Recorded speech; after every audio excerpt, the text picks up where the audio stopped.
प्रभु के दरबार में उपस्थित बंधुओं, भगवती जगदम्बा की महिमा का गान पाठ के माध्यम से, सत्संग के माध्यम से हम लोग गत 6 दिनों से कर रहे हैं। आप भाग्यशाली हैं कि आप लोग जो ठीक समय पर आकर पूरा पाठ भी कर रहे हैं और सत्संग का भी लाभ ले रहे हैं, क्योंकि ये मैं कई बार कहती हूँ कि ये सहज नहीं होता। इंसान हर स्थान पर पहुंच जाता है, परंतु सत्संग में पहुंचना बहुत मुश्किल है। गोस्वामी जी कहते हैं, अति हरि कृपा जाहि पर होई, पाउ देहि एहि मार्ग सोई। जिसके ऊपर भगवान की अनंत कृपा होती है वही अपने जीवन के व्यस्त कार्यक्रमों से इस स्थान पर पहुंचता है। अन्यथा मनुष्य के पास बड़े बहाने होते हैं। आज गेस्ट आ गए, आज घर में काम बहुत था। सत्संग के लिए समय निकालना कलयुग में, मैं ऐसा मानती हूं कि ऐसे लोग बहुत भाग्यशाली हैं जो समय निकालते हैं और बैठकर कथा सुनते हैं, सत्संग का लाभ लेते हैं। तो आपके ऊपर उस भगवती माँ की विशेष कृपा है कि आप बैठकर घंटा 2 घंटा यहाँ बैठकर उस आनंद को प्राप्त कर रहे हैं। मैंने आप लोगों को कल ये बात बताई थी कि मनुष्य के पास अपना कहने के लिए कुछ भी नहीं है, सब कुछ उसी भगवती का है, परंतु उसको समर्पित करना जो है, यह मनुष्यता के ना 3 स्तर हैं। पहली अवस्था में हम साधक हैं, गृहस्थ में रहते हुए, गृहस्थ धर्म का पालन करते हुए आपको उस महा जगदम्बा ने जो कुछ प्रदान किया है, साधना का प्रारंभ यहीं से होता है कि जो वस्तु हमारे पास है हम उसको उसे अर्पित करें। और कई बार गृहस्थ आश्रम में रहते हुए, साधना करते हुए इतनी ऊंची अवस्था हो जाती है कि उस अवस्था में फिर स्वरूप में वही स्वरूप का साक्षात दर्शन होता है। आप लोगों ने सुना होगा, गुरु नानक जी भी गृहस्थ थे और गृहस्थ होते हुए भी वो जब बाजार गए और कुछ माल खरीदा तो गिनती करते करते 13 आ गया और 13 ही करते रह गए। तो ये सब 13 ही है। ऊंची अवस्था हो गई उनकी। संत रविदास जूता काटते थे, जूता बनाते थे वो, उन्होंने अपना कर्म नहीं छोड़ा, परंतु भाव बदल गया उनका। जूता बनाते बनाते उनको ये लगता था कि ये जूता तो मेरे प्रभु पहनेंगे, और वो हर जीव में अपने प्रभु का ही दर्शन करते थे। जो भी आता था लेने, पैसा तो मिलता था उसके बदले में, परंतु उनका भाव क्या होता था, उनको साक्षात उसमें भगवान ही दिखाई देता था। तो ये क्या है, ये साधना की पराकाष्ठा है। जब साधक एक बार अपने जीवन का क्रम ऐसे बना लेता है कि पहले वो भगवान के मूर्ति के सामने आता है। हमारे यहाँ ये जो मंदिर बनते थे ना, गुरुद्वारे बनते, मंदिर बनते, गुरुद्वारे में तो मूर्ति नहीं होती, परंतु मंदिर जो बनाए जाते थे, मंदिर बनाने के पीछे भाव यही होता था कि हम घर से उठे हैं तो इस भाव को लेकर चल रहे हैं कि वहां भगवान विराजमान है, पत्थर की मूर्ति नहीं। साक्षात आपके मन में यह होता है कि यहाँ ठाकुर जी विराजमान है, और यदि तुम्हारी भावना प्रबल हो जाए तो सही में ठाकुर जी वहां उपस्थित हो जाते हैं, इसमें कोई संदेह नहीं। इसलिए ये अवस्थाएं होती हैं, और जिस अवस्था में आप हो अपने को देखो। यदि उस उच्च अवस्था में नहीं है कि सर्वत्र प्रभु दिखाई दें, तो भाई अपनी यात्रा का प्रारंभ तो करना ही है। मनुष्य शरीर मिला है, इस शरीर में यदि हमने अपनी यात्रा का प्रारंभ नहीं किया तो वही बात आ जाती है, लाख 84 भ्रम पे पोपर अटके आए, अब की पासा ना पड़ा तो फिर 84 84 जाए।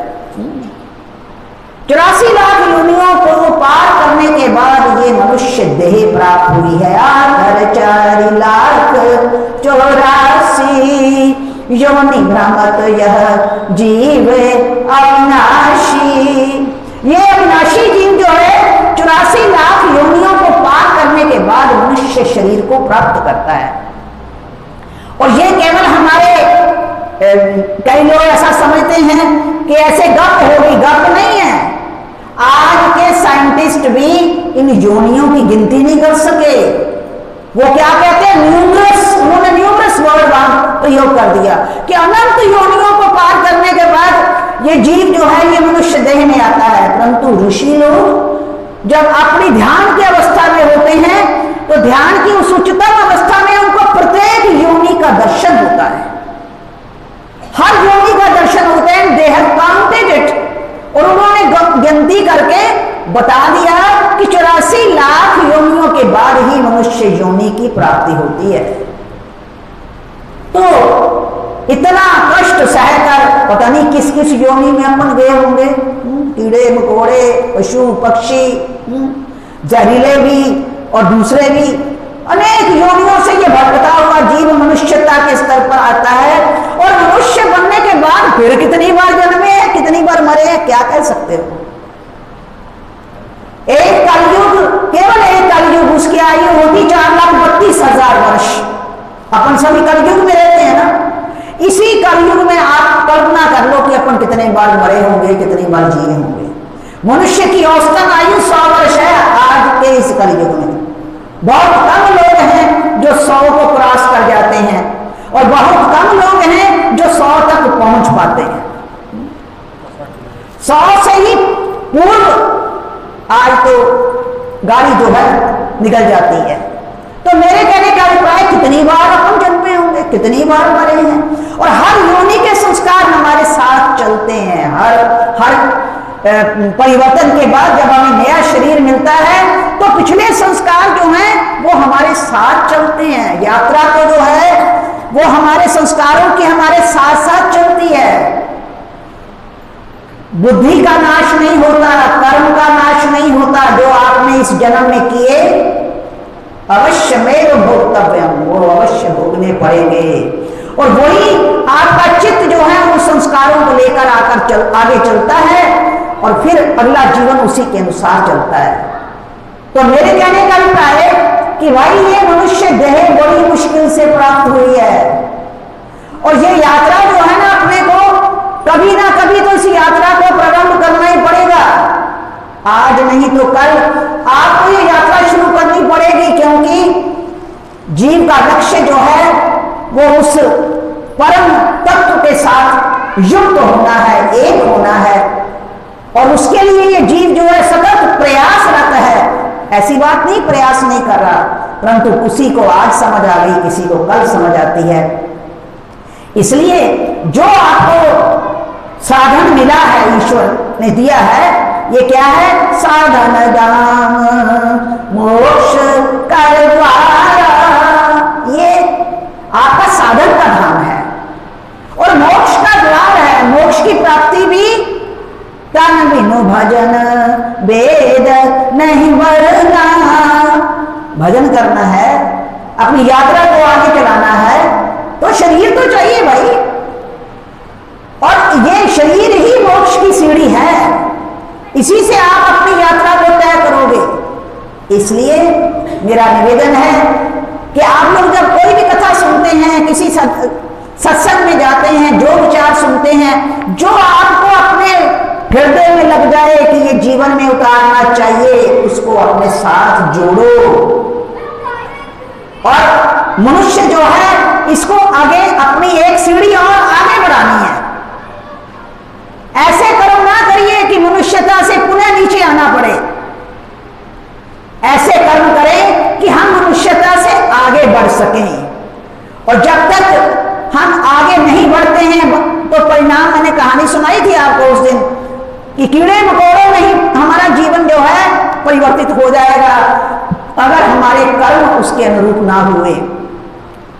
इसलिए देवी भागवत में भगवती दुर्गा की आराधना के लिए क्योंकि ये माँ है, अपने जीवों को स्वच्छ बनाती है, निर्मल बनाती है। उसकी पूजा, उसकी अर्चना, उसके आगे प्रार्थना वंदना जो है वो हमारे लिए कल्याणकारी है।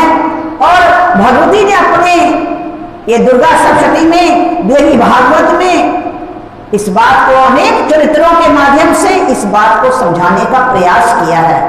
मैंने पहली कथा जो आपका चरित्र जो था भगवती का, वो आपको बताया था कौन सा था, मधु पैटर्न का।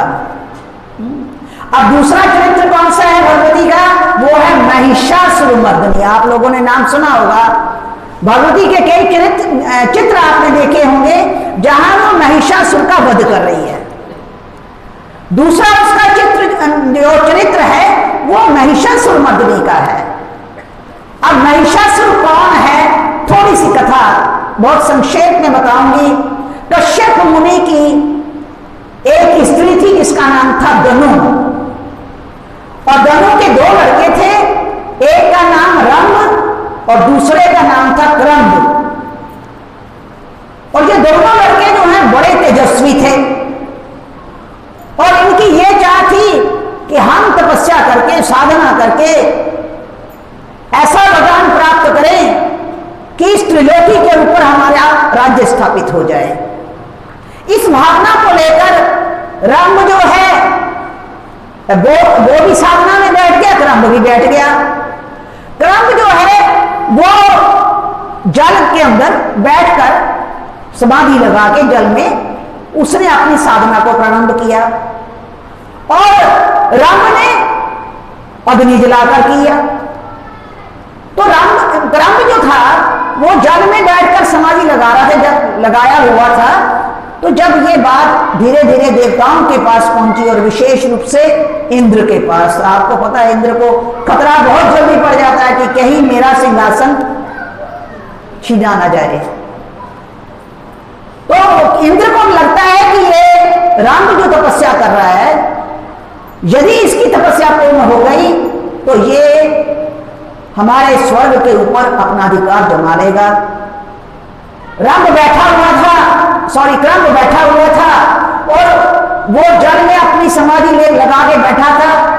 तो इंद्र ने क्या किया, मगरमच्छ का वेश धारण करके उसने उसको निगल लिया और खत्म कर दिया क्रंभ को। दूसरा रंभ जो था वो वट के नीचे चारों तरफ अपने अग्नि जलाकर वो तपस्या कर रहा था, उसके पास कोई नहीं पहुंच सका, चारों तरफ अग्नि थी।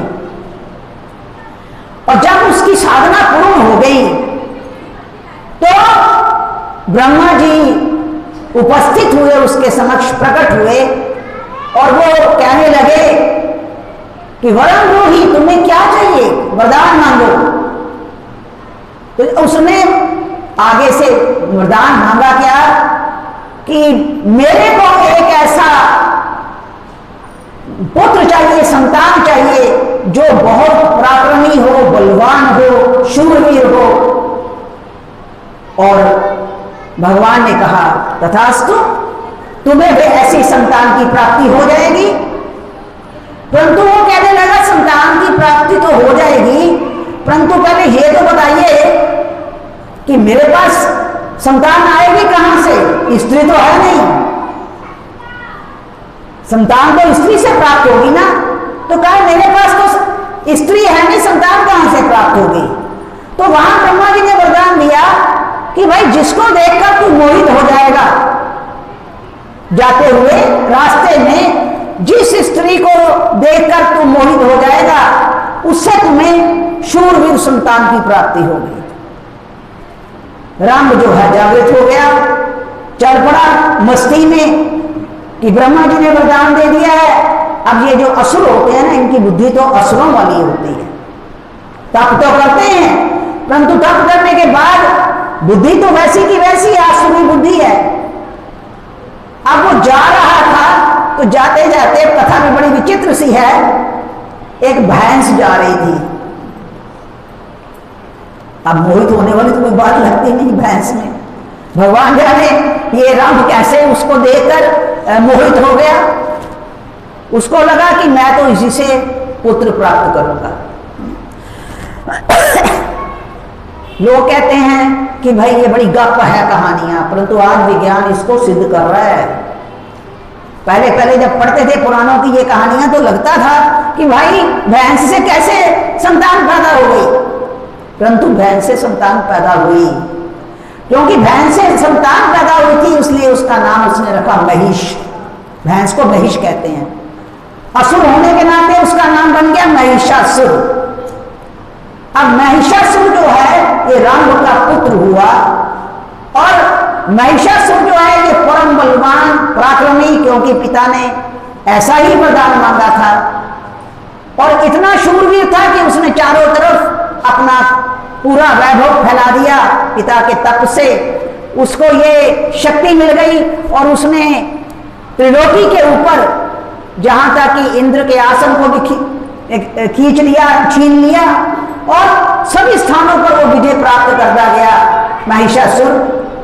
जब वो विजय प्राप्त करता गया तो अब देवता जो लोग जो हैं वो परेशान हुए। यहां एक प्रश्न सामने आता है, कई बार लोग भी ये कह देते हैं कि जब दुष्ट लोग जप तप करते हैं और भगवान को पता है कि इन्होंने मांगना क्या है, ये क्या मांगते हैं, जितने असुर तप करते हैं कभी किसी ने ये नहीं मांगा कि हे प्रभु आप हमें अपनी भक्ति दो, किसी असुर ने नहीं मांगा। वो क्या मांगेंगे, हम अमर हो जाएं, हमें कोई मार ना सके। और यही महिषासुर ने किया, महिषासुर ने भी तप किया, और उसने भी यही वरदान मांगा कि मुझे कीट पतंग पशु पक्षी दैत्य दानव मनुष्य कोई मार ना सके। नारी के लिए उसने कह दिया ये तो मेरे लिए खिलौना है, इसकी मुझे चिंता नहीं, नारी को छोड़ दो और बाकी किसी से मैं ना मारा जा सकूं। ये महिषासुर ने वरदान प्राप्त कर लिया था।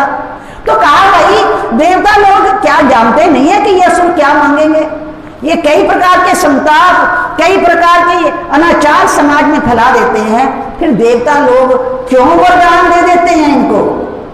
यहां सबके मन में प्रश्न जाता है कि असुर जब मांगेगा, आप देखेगा कुंभकर्ण इतना तप किया और तप करने के बाद मांगता क्या है, मांगे सी नींद मास षटकेरी, कहा मैं 6 मास तक सोया रहूं।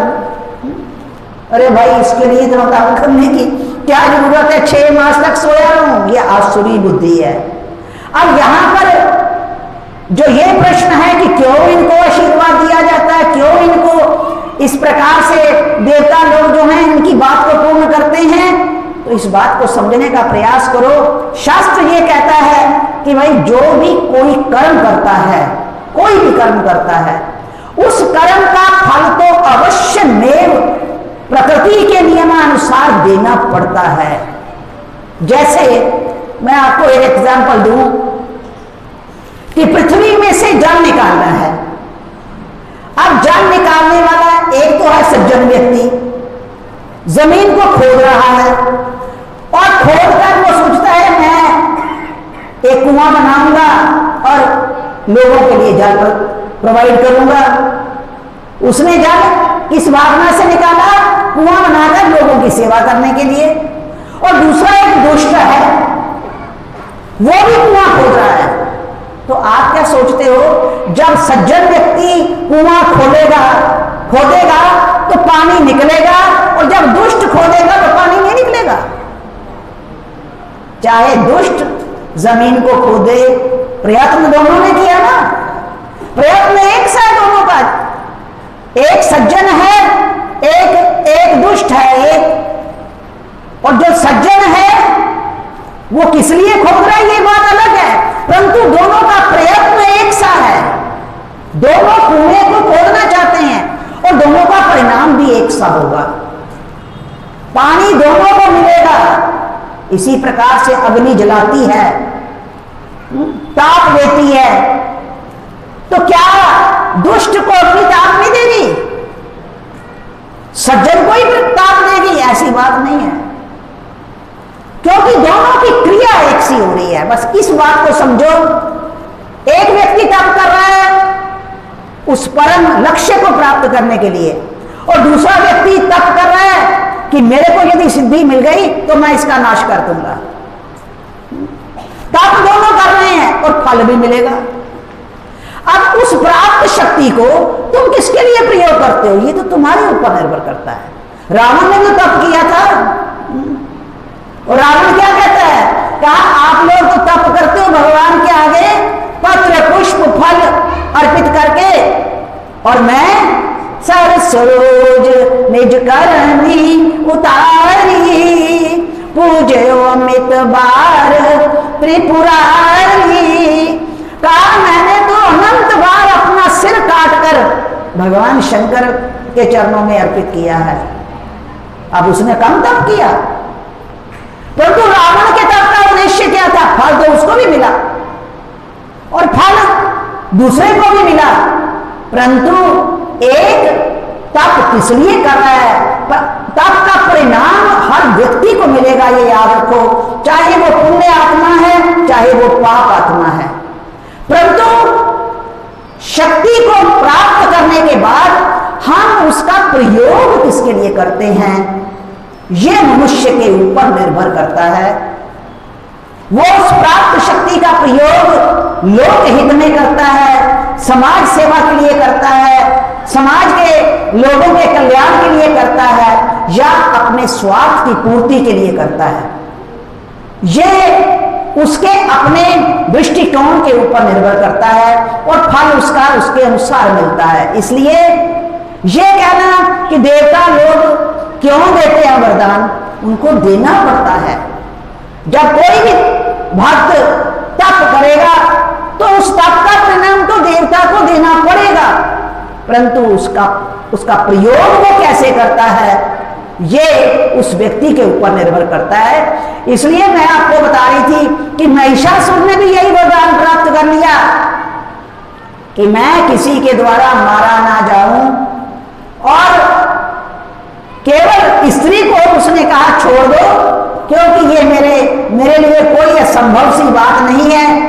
और इस प्रकार से महिषासुर परम विजयी होकर जगह जगह पर जाकर वो अपने अत्याचार जब बढ़ाने लगा तो पृथ्वी भी रो रही है, देवता लोग भी दुखी हो रहे हैं, क्योंकि देवता दे तो देते हैं वरदान, परंतु बाद में दुखी तो होते हैं, क्योंकि इन्हीं को तो तंग करते हैं असुर लोग।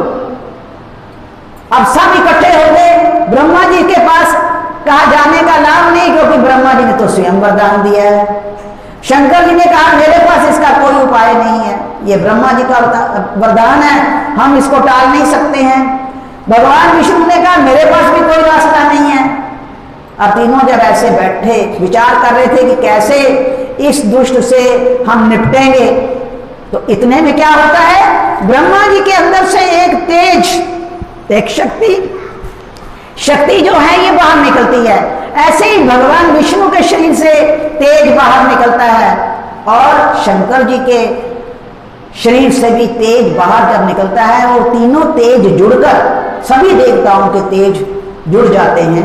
केवल इन तीनों के ही नहीं, सभी देवताओं का तेज जुड़कर एक तेज पुंज बन जाता है, और उस तेज पुंज में वो सभी देखते हैं, ब्रह्मा विष्णु महेश सभी देवता क्या देखते हैं कि एक बहुत सुंदर नारी रूप में वो परिणित हो गया।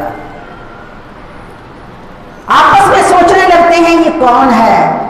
तभी उनको ध्यान आता है कि भगवती दुर्गा ने कहा था, जगदम्बा ने, जब भी मेरे आवश्यकता पड़ेगी, जब भी मेरे को याद करोगे तो मैं वहां उपस्थित हो जाऊंगी। भगवती जगदम्बा को पहचान कर तीनों देव मां को नमन करते हैं, और मां उनको आगे से आशीर्वाद देती हुई कहती है कि तुम लोग चिंता मत करो, इसका वध मैं करूंगी। तो महिषासुर का वध जो है वो भगवती के द्वारा हुआ। अब महिषासुर कौन है, और वध जो किया उन्होंने भगवती ने जिस महिषासुर का, उसके लिए हमें कौन सी शक्ति का जागरण करना है, ये दो बातें जो हैं वो समझने की है। और महिषासुर क्या है पहले तो इसको समझिएगा, क्योंकि महिषासुर मैंने आपको बताया वो महिष के द्वारा उत्पन्न हुआ है, भैंस के द्वारा उत्पन्न हुआ है, और भैंस के द्वारा उत्पन्न की गई संतान आसुरी होगी। और इसी प्रकार से हमारे जीवन के अंदर महिषासुर कौन है? ये तो इसके दो रूप हैं, एक आदि भौतिक, दूसरा आध्यात्मिक। आदि भौतिक रूप में तो मैंने बताया आपको कि महिष से पैदा हुआ महिषासुर, परंतु आध्यात्मिक रूप में हमारे अंतर भी महिषासुर बैठा है। जैसे बाहर महिषासुर होते हैं ना, असुर होते हैं, ऐसे ही हमारे अंदर भी महिषासुर है। और वो कौन है महिषासुर? उसके लिए गोस्वामी जी ने कहा है कि महिषासुर कहा कि महामोह महिमेश विशाला राम कथा कालिका कराला। का महामोह जो है हर जीव के अंदर, मोह ये सबसे बड़ा शत्रु है। मोह किसको कहते हो? मोह किसे कहते हैं? अपन हर रोज बोलते तो जरूर है मोह माया में फंसे हुए हैं, और ये मोह माया हमें निकलने नहीं देती। परंतु मोह माने होगा क्या है? कोई वस्तु तो है नहीं जो दिखाई दे, फिर मोह है क्या? मोह का अभिप्राय होता है कि जो वस्तु जैसी है, जिस वस्तु का जैसा स्वरूप है उसको वैसा ना मानना मोह है। समझने का थोड़ा प्रयास करो, अपनी बुद्धि को मेरे साथ लगाओ। जो वस्तु जैसी है, ये शरीर अमर है या नाशवान है? नाशवान है ना। अपन मानते हैं, अपन तो कहते हैं अपन तो सारा अमर रहेंगे, मर जाएंगे चाहे सारी दुनिया, परंतु अपन ने तो अमर रहना है। जो नाशवान, जितने अपने पास साधन है, जितने साधन है, चाहे धन है, चाहे संपत्ति है, चाहे अपना शरीर है, कोई भाई ऐसा एक सा रहेगा? जब बच्चे थे तो कैसे थे आप? फिर थोड़े बड़े हो गए तो कैसे थे? फोटो निकालो अपनी अपना चित्र देखो, इतना सुंदर रूप है बचपन में, और युवावस्था में पहुंचते तो और निखर जाता है व्यक्ति। और युवावस्था के बाद फिर जब ढलना शुरू होता है, और इस अवस्था में आकर फिर क्या कहते हो? अपनी फोटो को लेकर बैठो, देखो मैं वही हूं, कोई और है। कितना परिवर्तन आ गया। अरे अपना शरीर ही कितना बदल गया। तो जो वस्तु नाशवान है ना, जो वस्तु स्थिर नहीं रहने वाली, एक सी नहीं रहने वाली, हम उसको एक सा करने का प्रयास तो करते हैं, मुंह के ऊपर के कुछ लपेट के कोशिश करते हैं वैसे ही लगे, जैसे थे वैसे ही रहे। परंतु एज का, आयु का प्रभाव जो है वो जीवन के ऊपर पड़ेगा, उसको कोई रोक नहीं सकता है। ये है मोह। अब पता है कि भाई जितने हमारे संबंध हैं, जिनको हमने अपना मान रखा है, ये एक से नहीं रहने, ये चले सब खत्म हो जाने हैं, परंतु तो ऐसा मानते नहीं हम। और जो तत्व अमर है, जो अविनाशी है, उसका हमने कभी चिंतन ही नहीं किया। आत्मा अजर है, न जायते म्रियते वा कदाचित् नायं भूत्वा भविता वा न भूयः। वो तो न जन्मती है न मरती है। मनुष्य के मरने के बाद भी हमारी यात्रा चलती रहती है। जो हमारे साथ नित्य रहने वाला तत्व है, उसके लिए तो अपने पास समय नहीं। और जो नाशवान तत्व हैं, जो साथ नहीं जाने, याद रखना, कोई अपने साथ अपनी कोठी नहीं लेके गया, बंगला नहीं लेके गया, था भरा सोना पड़ा उस लंक की दीवार में, किंचित न सोना मिल सका रावण को मरती बार में। कोई नहीं लेकर जा सकता, जितना मर्जी इकट्ठा कर लो, साथ किसी के नहीं जाता। तो जो वस्तु नाशवान है, जो साथ नहीं जाने वाली, उसको तो हम इकट्ठा करते रहते हैं, यही तो मोह है। और जो साथ जाने वाली है, साथ जाने वाली वस्तु क्या है? तुम्हारे कर्म, तुम्हारी बुद्धि, तुम्हारा चित्त, ये तुम्हारे साथ यात्रा करता है। सूक्ष्म, क्योंकि स्थूल, सूक्ष्म और कारण 3 शरीर हैं। सूक्ष्म शरीर चलता है आगे, स्थूल को तो आप अग्नि दाह दे देते हो, अग्नि लगा देते हो, परंतु सूक्ष्म शरीर चलता है, और सूक्ष्म शरीर क्या लेकर चलता है साथ? हमारे द्वारा उस जीवन में किए गए कर्मों।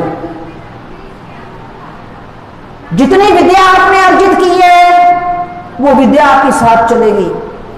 ये मत सोचा करो हम बूढ़े हो गए अब क्या करना है, मेरे से तो राम नाम मेरे मुंह से निकलता ही नहीं है, भगवान का नाम लिया नहीं जाता, बहुत बूढ़े हो गए। अरे भाई, जितनी अवस्था मर्जी आ जाए आपकी, आपके द्वारा ये जो कार्य होगा वो आपके साथ चलेगा। मैं कई बार एग्जाम्पल दिया करती हूँ गुरु जी का कि वो विनोबा भावे जी के पास पहुंचे, और विनोबा भावे जी उस समय 90 वर्ष के थे, और वो उस समय कोंकणी भाषा सीख रहे थे। उन्होंने पूछ लिया, बाबा आप इस उम्र में आप ये भाषा किस लिए सीख रहे हैं, 90 वर्ष की आयु है? वो उनकी तरफ देखकर हंसने लगे। कहा तुम जानते नहीं, वो हिंदू है, हिंदू ये नहीं मानता कि यही हमारा प्रथम और अंतिम जीवन है, मरकर पुनः जन्मना है, और ये विद्या मेरे साथ चलेगी। इसलिए जो कुछ विद्या, जो सत्संग, जो भी आप शुभ कर्म करते हैं इस जीवन में, वो आपके साथ जाते हैं। बुरे करोगे तो बुरे साथ जाएंगे, ये नहीं कि बुरा यही रह जाएगा, बुरा भी साथ चलता है। इसलिए साथ जाने वाला जो तत्व है उसकी संभाल करो भैया, और जो नाशवान है उसको उतना उसके लिए समय लगाओ, उतना उसके ऊपर खर्च करो जितनी आपको आवश्यकता है, जितनी आवश्यकता है उतना अवश्य उसके ऊपर आप समय लगाओ। ऐसा हमारे वैदिक सनातन संस्कारों में नहीं कहा गया कि आप सब कुछ छोड़ दो, सभी बाबा नहीं बन सकते हैं, सभी से छूटता भी नहीं सब कुछ। हाँ, आप जितना आपको चाहिए उतना आप अवश्य उसके लिए परिश्रम करें, सुख सुविधा से रहें, अच्छे से जिए, परंतु इतना उसके लिए अपने श्वासों का समर्पण ना करो कि आपका श्वास निकल जाए, परंतु ये हो जाता है कि भाई मैं इतना और कमा लूं, इतना और कमा लूं, भाई सब यही रह जाएगा। इसलिए इसको मोह कहते हैं, महामोहो में शेष कराला। ये है महिषासुर हमारे अंतर का, ये मोह रूपी महिषासुर अंतर में बैठा है, और यही सारे रोगों की जड़, मोह सकल व्याधिन कर मूला, तिनते पुनि उपजई बहुशूला, कामवात कफलोभ अपारा, क्रोध पित्त नित छाती जारा, प्रीति करई जो तीनों भाई, उपजई सन्न पात दुखदाई। समय हो रहा है, इसलिए मुझे बात को यही पूर्ण करना पड़ेगा।